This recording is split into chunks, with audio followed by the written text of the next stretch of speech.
Hello everybody and welcome back to Solar Toolshed.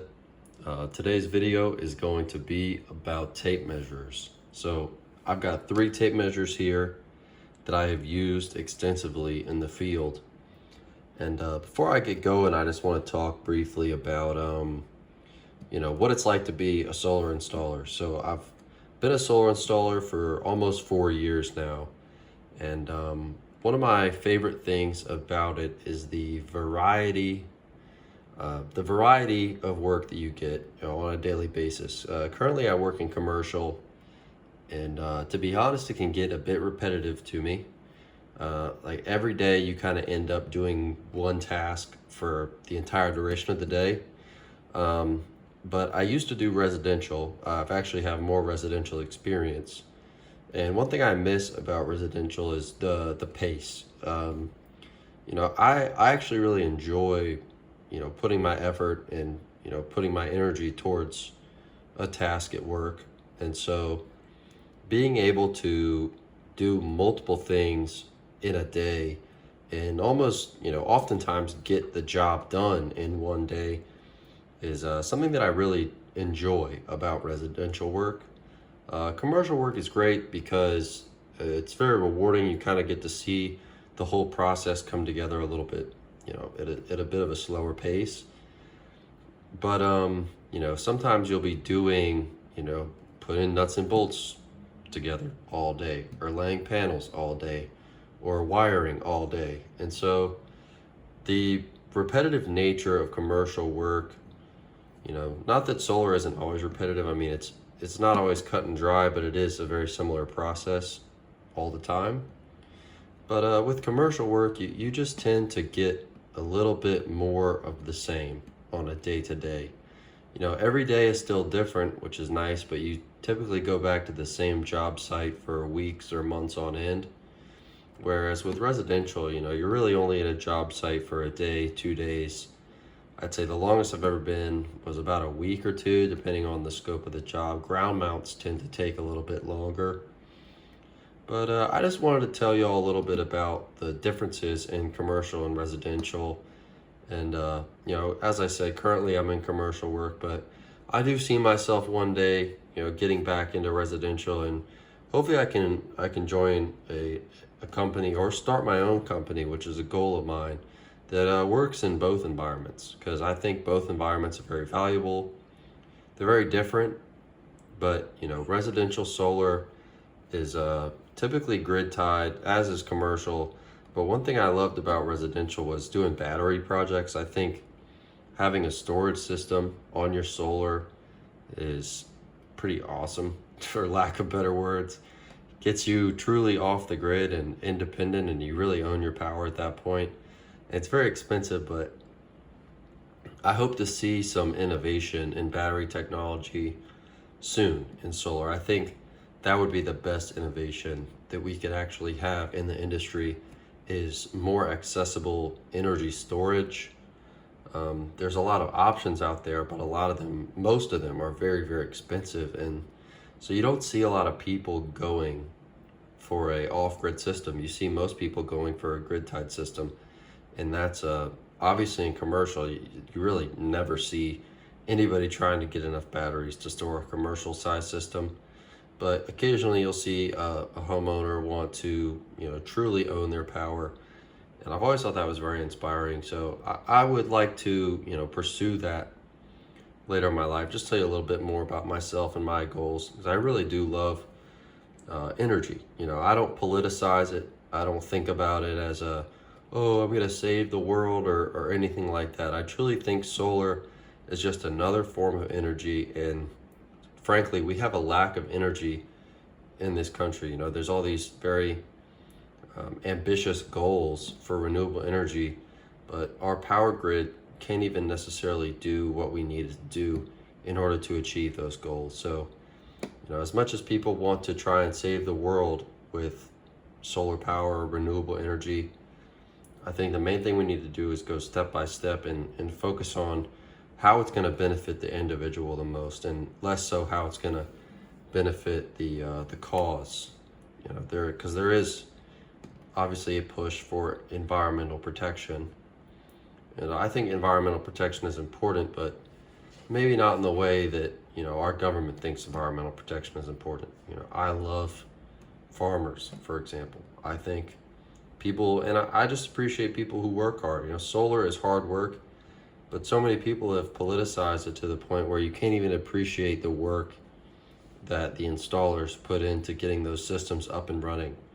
It's a complex job, and just like any other trade is really, it's hard work. It's blue collar work. You don't make all that much money, and it takes a lot of effort to get those systems up. So, just a bit of a rant there, something that I've been thinking about a lot recently, and what I believe the true value in solar is, and that's just energy. We need energy. We rely on energy so much. Electricity is one of those things that we didn't have too long ago. Not too long ago, no one had electricity, and now that we have it, it's feels like a true necessity in our life. So solar power is simply aiding the growth of electricity and the reliance that we have on electricity. So it is the future, along with a lot of other energy sources. Not that oil and coal and natural gas is going away. I believe it's not going anywhere anytime soon. But the more that we utilize solar, nuclear, wind, solar is my favorite. I think it's the safest, the simplest. The more we can utilize those renewable energy sources, really the better off we're going to be as a society. Not only will it appease the people who want to see it used more, it will also, grant us, potentially better power grid opportunities, more accessibility to energy in underdeveloped countries. There's so much that we can do with these resources that I really respect and appreciate the value that it's giving. So that's a big part of why I got into solar, a big part of why I stay in it. And but let's jump into these tape measures. So these are 3 tape measures here that I've used. Honestly, all of them I used for almost a year, except for this one. I kind of put this one to the side once I got a hold of this one. And I have another Fat Max that's actually, I had another Fat Max that exploded when I dropped it. It fell off the roof a few times doing residential projects, which does happen. That's why this one's taped up. And I'll start with this one here. So this is actually a Crescent Lufkin, the Night Eye. Let me go ahead and pull this out for you. So you can see it's a black tape with kind of neon green writing. It's a little beat up on the back, and the main reason I put this one down is because it has just gotten worn a lot. There's some nicks out of the tape at the top here, and that actually cut my hand a few times. I usually wear gloves, but I don't always wear gloves, so you oftentimes need to take them off to work with smaller nuts and bolts or to get inside of a small box. It's just nice to have the dexterity of your bare fingers. But I really loved the color of this tape measure, and I missed this about it.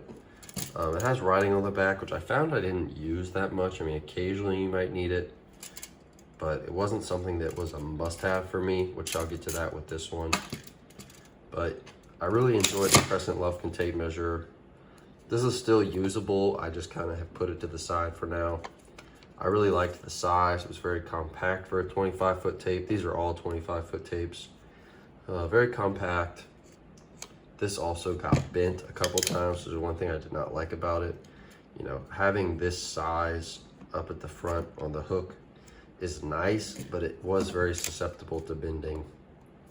So that's one knock on this, but otherwise I really enjoyed using this tape measure, and I would certainly go back to it one day. Like I said, not a huge fan of the metal tape.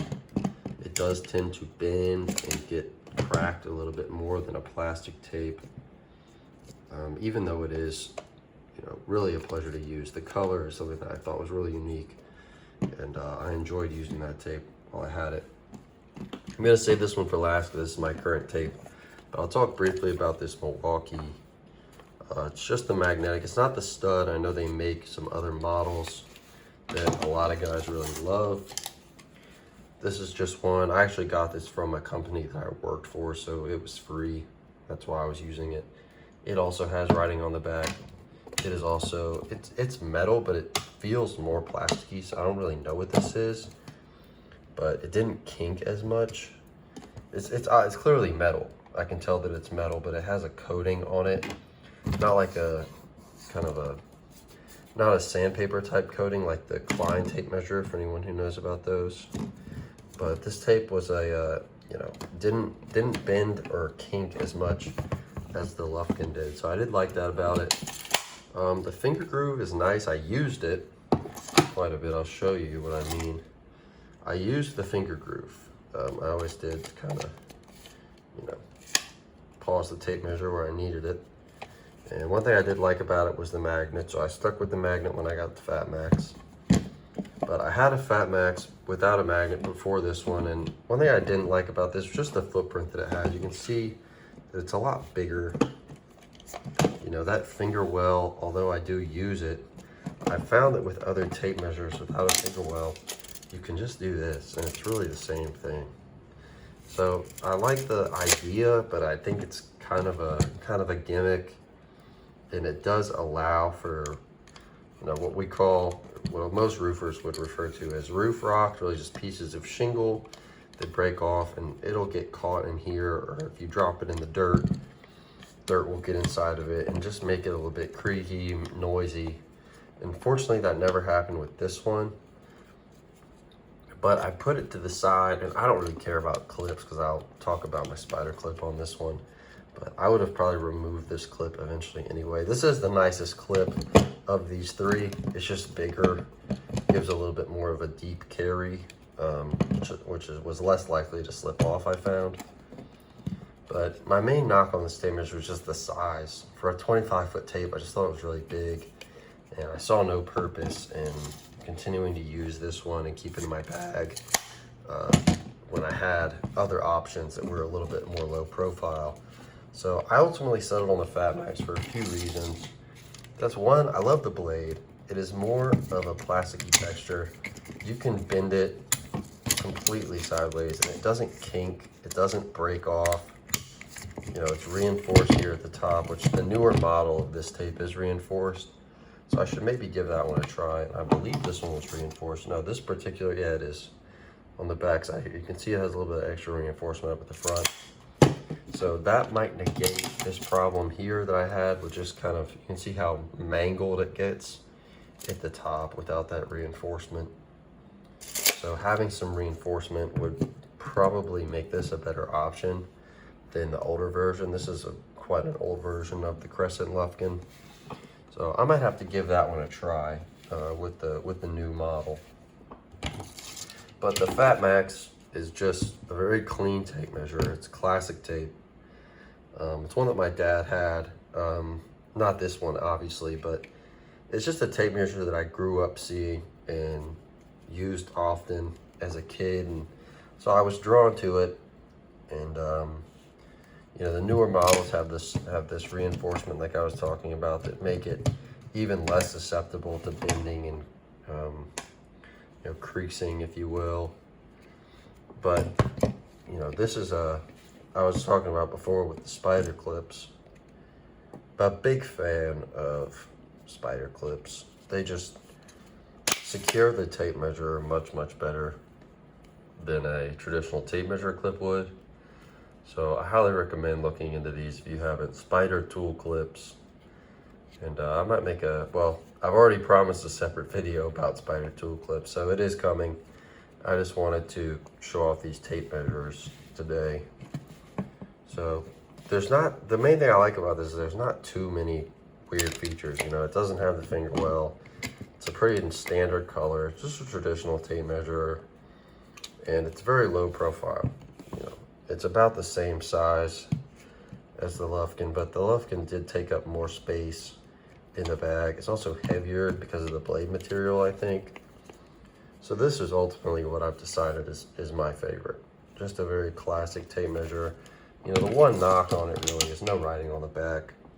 I think there's plenty of guys, especially electricians or carpenters, that like to have writing on the back. It just allows you to use the tape in a few different ways, but I found in solar using a tape measure, you typically just need writing on the front.